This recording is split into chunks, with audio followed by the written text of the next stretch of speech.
Hello everyone, আসসালামু আলাইকুম। কেমন আছেন সবাই? আই হোপ সবাই অনেক বেশি ভালো আছেন। আলহামদুলিল্লাহ, আমিও আমার পরিবার পরিজন নিয়ে ভালো আছি। এই তো প্রতিদিনের মতো আবার একটু নতুন ব্লগ নিয়ে এসেছি আপনাদের মাঝে। আশা করি আজকের ব্লগটি আপনাদের অনেক বেশি ভালো লাগবে। তো আজকের ব্লগটি আমি সকালের নাস্তা থেকে শুরু করেছি। তো আজকের ব্লগে এখানে কিন্তু সকালের নাস্তায় রাতের বেলা আতপ চাল ভিজিয়ে রেখেছিলাম আর এগুলো ব্লেন্ডার করে নিয়েছি। এখন আর কি চিতই পিঠা বানিয়ে নিচ্ছি। আর গরুর মাংস দিয়ে চিতই পিঠা খেতে কিন্তু অনেক বেশি মজা লাগে। যদিও রুটি পিঠা দিয়ে চালের রুটি দিয়ে খেতে ভালো লাগে, তারপরেও কিন্তু চিতই পিঠা দিয়েও কিন্তু কেউ যদি কখনো খেয়ে না থাকেন তাহলে অবশ্যই ট্রাই করে দেখবেন, অনেক বেশি ভালো লাগে। যার কারণে আর কি এখানে গরুর মাংস গরম করে নিয়েছি ফ্রিজ থেকে নামিয়ে, আর চিতই পিঠা বানিয়ে নিয়েছি। আর দেখা যায় যে আগের দিনের কাঁঠাল ছিল বাসায়, তো কাঁঠালও নিয়ে নিয়েছি। তো এইগুলো দিয়েই কিন্তু আজকে আমার সকালের নাস্তা হয়ে যাবে। তো ভিডিওর এই পর্যায়ে এসে যে সকল প্রিয় মিষ্টি আপুরা আমার ভিডিওটি দেখছেন, প্লিজ ভিডিওটিতে একটি লাইক দিয়ে দেখার অনুরোধ রইল। কারণ আপনাদের একটা লাইকই পারে আমার এই ভিডিওটা আরও অনেকের কাছে পৌঁছে দিতে। আর আপনাদের একটা লাইক কিন্তু আমার কাছে মহামূল্যবান। তো যাই হোক, এখানে আর কি সকালে নাস্তা খেয়ে চলে গিয়েছিলাম বাজারে। তো বাজার থেকে এখানে অনেকগুলো মাছ নিয়ে এসেছিলাম। তো আজকের ভিডিও টাইটেল আর থাম্বনেল দেখে হয়তো বুঝতে পেরেছেন, শহরে ভাড়া বাসা থেকেও ঘরে বসে কিভাবে আমি টাকা ইনকাম করি আর কি আপনারাও কিভাবে টাকা ইনকাম করতে পারেন তারই কিন্তু 10টি দারুণ দারুণ আইডিয়া বা টিপস দেবো আজকের ভিডিওতে। এই যে দেখেন, সকালবেলা ঘুম থেকে উঠেই কিন্তু বাজারে গিয়েছিলাম মাছ কিনে আনতে। আর এখানে কিন্তু তেলাপিয়া আর পাঙ্গাস মাছ নিয়ে এসেছি। আর এই মাছগুলো যদি আমি বাহির থেকে কাটিয়ে আনতে যেতাম তাহলেও কিন্তু অনেকগুলো টাকা কিন্তু আমাকে বাজারের লোকদেরকে দিতে হতো। তা আমি যেহেতু এখানে বুদ্ধি করে সংসারের মাছগুলো আমি নিজেই কেটে নিয়েছি, তাহলে এখানে কিন্তু আমার আর যেই টাকাটা মাছ কাটা বাবদ দিতে হতো ওই টাকাটা কিন্তু আমাকে আর দিতে হয়নি। আমি নিজেই কিন্তু মাছটা কেটে ওই টাকাটা কিন্তু সংসার খরচ থেকে বাঁচিয়ে নিয়েছি। ধরতে গেলে এটা কিন্তু আমার একটা ইনকাম। ধরেন এখানে যে মাছগুলো কেটেছি এখানে কিন্তু প্রায় 3 থেকে 4 কেজি মাছ ছিল। এইগুলো যদি আমি বাহির থেকে কেটে আনতাম 20 টাকা করে গেলেও কিন্তু 4 কেজি মাছের দাম হিসেব করেন 80 টাকা। তো আজকে কিন্তু আমি এখানে মাছ কেটেই 80 টাকা ইনকাম করে ফেলেছি। তো আপনারা চাইলে এই টিপসটা ফলো করতে পারেন। বাইরে থেকে মাছ কিনে না এনেও কিন্তু নিজেই মাছ কেটে নিতে পারেন। তারপরে 2 নম্বরের যে টিপসটা, তো আমরা যে মাছগুলো নিয়ে এসেছি এই মাছগুলো যদি হিসেব করে বুদ্ধি করে নিজের প্রয়োজন অনুযায়ী যদি একটা একটা করে বন্টন করে রাখি বা ফ্রিজে রেখে দিই নিজের প্রয়োজন অনুযায়ী, বা বেশি যদি না রাখি শুধুমাত্র নিজের প্রয়োজন অনুযায়ী শুধু রাখি, তাহলে দেখবেন এত করেও কিন্তু দেখা যায় যে আমাদেরই সংসার খরচটা বেড়ে যায়। এই যে দেখেন কমে যায় এটা। আর এই যে দেখেন এখানে কিন্তু আমি হিসেব করে বুদ্ধি করে আমার সংসারের প্রয়োজন অনুযায়ী এক একটা বন্টন করে রেখে দিচ্ছি। আর এইভাবে করে রাখলে দেখা যায় যে আমারই কিন্তু সংসার খরচটা অনেকটাই বেঁচে যায়।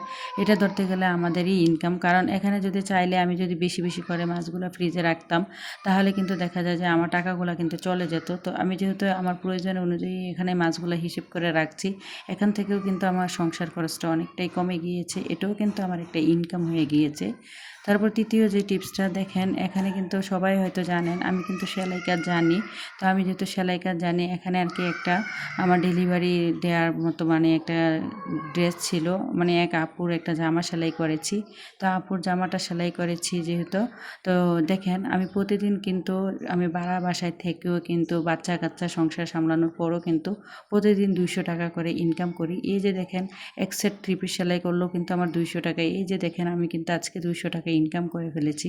তো আপনারা চাইলে যারা সেলাই কাজ জানেন বাসায় বসে বাড়িতে বসে কিন্তু এভাবে সেলাই কাজ করেও কিন্তু প্রতিদিন 200 থেকে 300 টাকা করে ইনকাম করতে পারেন। দেখেন 200 টাকা করে ইনকাম করতে করতে কিন্তু দেখা যায় যে মাসে কিন্তু আমার প্রায় 8,000 টাকা ইনকাম হয়ে যায় যদি আমি প্রতিদিন কাজ করতে পারি। তো এভাবে করেই কিন্তু আমি সবসময় বাসায় বসে আর কি ইনকাম করি।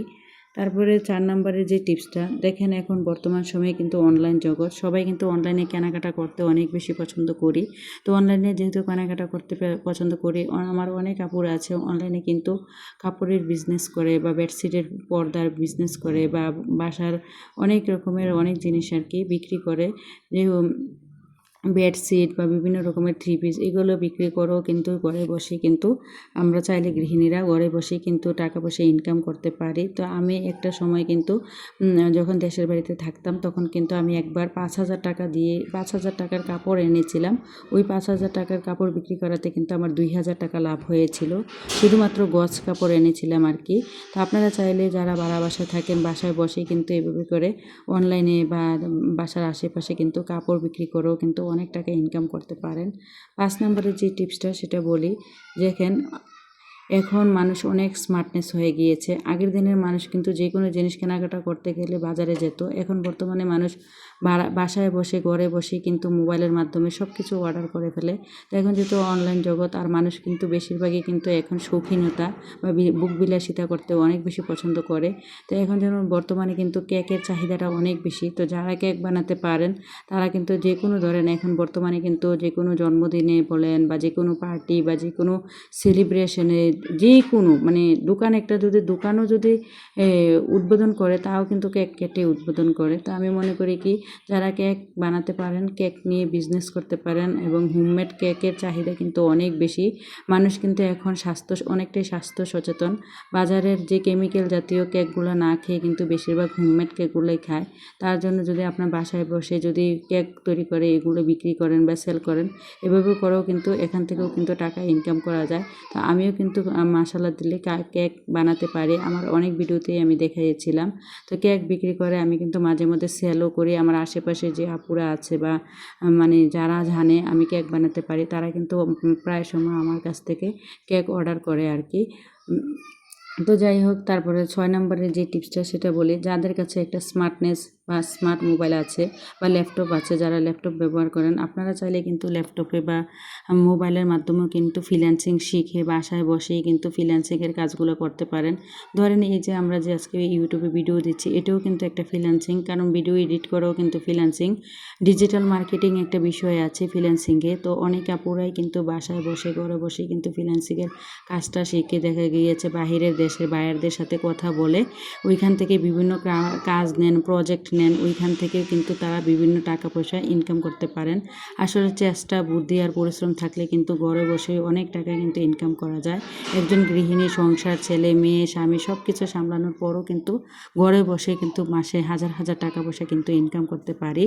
তারপরে যে 7 নম্বরের যে টিপসটা, আমরা যারা কাপড় সেলাই আমরা যারা একটু শিক্ষিত, একটু দেখা গিয়েছে যারা একটু ভালো লেখাপড়া করেছেন তারা চাইলে কিন্তু টিউশনি করতে পারেন বা দেখা গিয়েছে আশেপাশে যেই কিন্ডারগার্টেন আছে এগুলাতে কিন্তু আপনারা কেজি স্কুল এগুলাতে কিন্তু জব করতে পারেন। স্বামী সংসার সব কিছু মানে সামলানোর পরও কিন্তু আপনারা চাইলে এক্সট্রাভাবে এভাবে করে কিন্তু দেখা যায় যে টাকা ইনকাম করতে পারেন। আর এখন কিন্তু বর্তমানে লেখাপড়ার চাহিদাটা অনেক বেশি, সবাই কিন্তু চায় বাসার কাছে বা বাসার মধ্যে নিজে বাচ্চাদেরকে নিজে পড়িয়ে টাকা সংসারের খরচ, একদিক দিয়ে সংসার খরচটাও কিন্তু বেঁচে যায়, অন্য দিক দিয়ে চিন্তা করেন আপনি যদি আপনার বাচ্চাটাকে বাহিরে পড়াতে যেতেন বা পড়াতেন তাহলে কিন্তু দেখা যায় যে টিউশনি বাবু যে টাকাটা দিতে হতো প্রতি মাসে কিন্তু আপনার 500 থেকে 1,000 টাকা হলো দিতে হতো। ওই টাকাটা চাইলে কিন্তু আপনি সঞ্চয় করতে পারেন আর ওই টাকাটাই কিন্তু আপনার ইনকাম। কারণ আপনি যে বাহিরের লোক দিয়ে যদি পড়াতে যেতেন তাহলে তো তাকে মাস শেষে আপনাকে টাকাটা দিতে হতো। ওই টাকাটা যদি আপনি নিয়ে নেন তাহলে তো দেখেন আপনি কিন্তু ঘরে বসেই কিন্তু সংসার খরচ থেকে টাকা বাঁচিয়ে কিন্তু ইনকাম করতে পেরেছেন। তো আমরা শুধুমাত্র একটু বুদ্ধি টেকনিক আর যদি একটু পরিশ্রম করি তাহলে কিন্তু সংসার থেকে অনেক হাজার হাজার টাকা পয়সাও বাঁচাতে পারি আর অন্য দিক দিয়ে কিন্তু টাকা পয়সা ইনকামও করতে পারি শুধুমাত্র ঘরে বসে।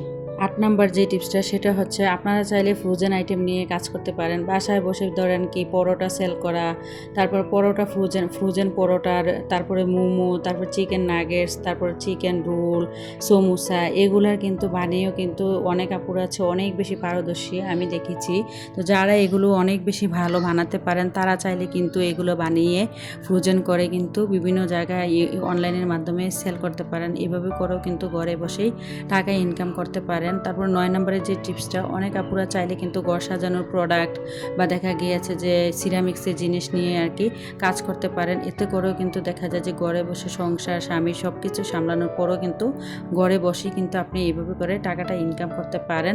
তারপর 10 নম্বরের যে টিপসটা সেটা হচ্ছে, আমাদের যাদের হাতে একটা স্মার্টফোন আছে তারা চাইলে ফেসবুকে রিল ভিডিও দিয়ে, তারপরে ইউটিউবে মানে ভিডিও, শর্ট ভিডিও বলেন, লং ভিডিও বলেন, সব কিছু এগুলো যদি আমরা ঠিকমতো আপলোড দিতে পারি বা সব কিছু নিয়মকানুন, টাইটেল লেখা, থাম্বনেল লেখা, এগুলো যদি একটু শিখে বুঝে ভালো করে এডিট করে এগুলো যদি আমরা দিতে পারি, তাহলে কিন্তু ইউটিউব থেকে, ফেসবুক থেকেও কিন্তু প্রতি মাসে মাসে আপনারা চাইলে কিন্তু ইনকাম করতে পারেন। অনেকেই আছে ফেসবুকে কাজ করেন, অনেকে আছে ইউটিউবে কাজ করেন। ধরেন এই যে আমি যে স্বামী সংসার সব কিছু সামলানোর পরও কিন্তু ইউটিউবে কাজ করে একটু টাকা ইনকাম করার চেষ্টা করছি।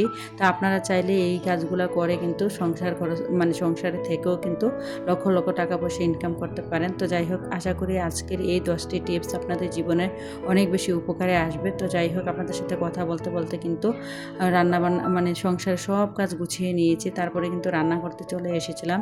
তা আজকে কিন্তু বড় আমার বাবার বাড়ি থেকে আর কি একটা বড় মাছ দিয়েছিল, ওইটা আর আপনাদের সাথে শেয়ার করিনি। তারপরে ওইটাকে আমি অফ ক্যামেরায় কেটে ধুয়ে পরিষ্কার করে ফ্রিজে রেখে দিয়েছিলাম। তো মাছের মধ্যে দেখলাম অনেকটা ডিম হয়েছে, তো এখানে কিন্তু আজকে বুদ্ধি করে ওই ডিমটাই রান্না করে নিচ্ছি। আর যে মাছের যে মাথাটা ওইটা আর কি মুড়িখণ্ড করে রান্না করে নেব। তবে অনেকে আছে ডাল দিয়ে বা দেখা গিয়েছে আলু দিয়ে মানে মাছের মাথার মুড়িখণ্ড রান্না করেন, তবে আমার কাছে ওইভাবে ভালো লাগে না। শুধুমাত্র আমি পেঁয়াজ দিয়ে সব ধরনের মশলা কষিয়ে আর কি মাছের মাথার মুড়িখণ্ড রান্না করতে অনেক বেশি পছন্দ করি, আর খেতেও এইভাবে অনেক বেশি পছন্দ করি। দেখেন এখানে বুদ্ধি করে, দেখেন এই যে মাছের ডিমটাই আজকে একদিন কিন্তু মাত্র মাছের ডিমটা দিয়ে, তারপরে দেখা যায় যে মাছের মাথা দিয়ে কিন্তু একদিন আমি কাটিয়ে দিচ্ছি। এভাবে করেও কিন্তু সংসার খরচটা বাঁচিয়ে নিচ্ছি শুধুমাত্র একটু বুদ্ধি দিয়ে আর টেকনিক দিয়ে। তো আপনারা এই টিপসগুলো ফলো করে আপনারা সংসারে থেকেও কিন্তু সংসার খরচও বাঁচাতে পারেন, টাকা পয়সাও ইনকাম করতে পারেন। তো যাই হোক, আমার পরবর্তী ভিডিও দেখার আমন্ত্রণ জানিয়ে আজকের মতো ভিডিওটা এখানেই শেষ করলাম। সবাই ভালো থাকবেন। খুদা হাফেজ। আসসালামু আলাইকুম।